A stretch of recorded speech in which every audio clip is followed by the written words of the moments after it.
February 11th, 2020. Good morning, y'all. I was just checking in a minute here. I wanted to say something about Trump's speech in New Hampshire yesterday.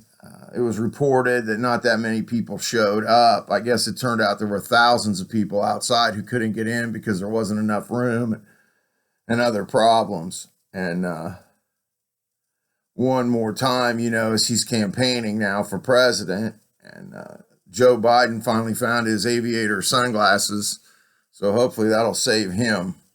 I think he's 5 out of the Democrat people running. Trump bought out Don Jr. and Ivanka, Ivanka. He's all the time saying, if I was a single man, I would marry Ivanka. She's smart, beautiful, has a lot of money. She's very creative. I'm thinking, maybe I should go meet her. Me and Ivanka could rock and roll her, maybe. Nonetheless, a beautiful woman, but still did feel the whole thing kind of felt like this is your life or something to me a little bit. And of course, a good part of the speech is him thanking people. But the things he does, I think, that upset people, a lot of the things he said are true. He did a poem, The Snake, one of my favorites from 1963.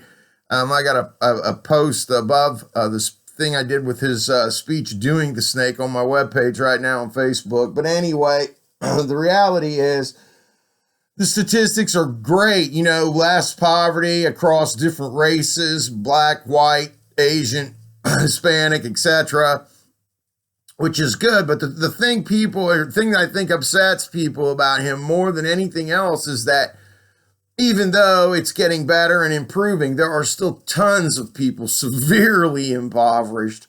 I've been all over the United States, like so many of you, and all over the U.S. There are good people everywhere is the good news, but boy, there are some really, really impoverished folks. And I know it'll take time, and we can't save everyone. You have to work and do. And if they do need aid because of medical needs or these things, though, they should get it. I don't think Trump's a bad president overall, but I understand his all-inclusive America, like some kind of Club Med or something. And it's like, wow, I've been to Club Med back in the day. It really wasn't that great. They had a cool swimming pool and there were women, but it was like being on a Carnival cruise ship from what I've heard. Of course, I never took a cruise because of the Titanic and all. That healed me. I think I was healed on cruises when I was 1912. So about 108 years ago, I decided cruise ships aren't for me. It was called the Titanic.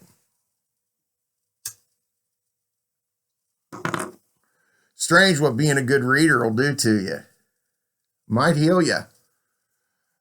The reality becomes that we are doing better than we have, and his comments about immigrants that are, murderers and violent rapists, violent criminals getting in here, we definitely don't want that.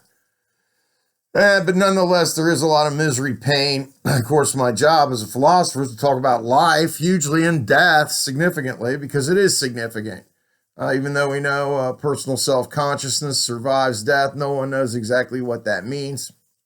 And we have faith in the Godhead because of it. Now, nonetheless, what does it all leave us?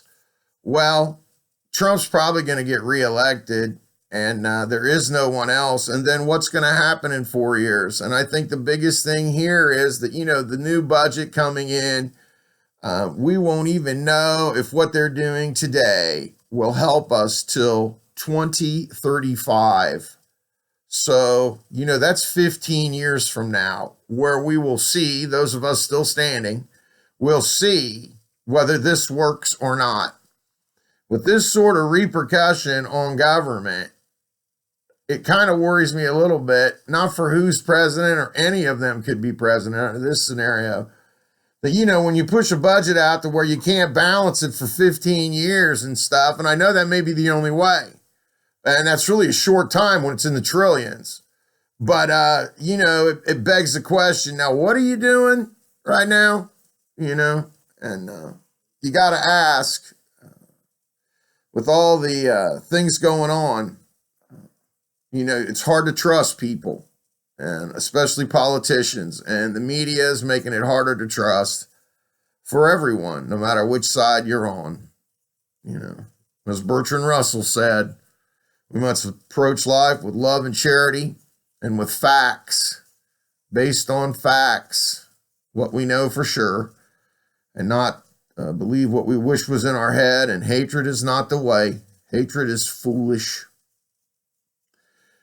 On a lighter note, I hope you all have a good cloudy day in Ohio, because we got another one, but we don't have snow up to our whatses, so I guess we're good to go. Y'all have a good day. Peace out.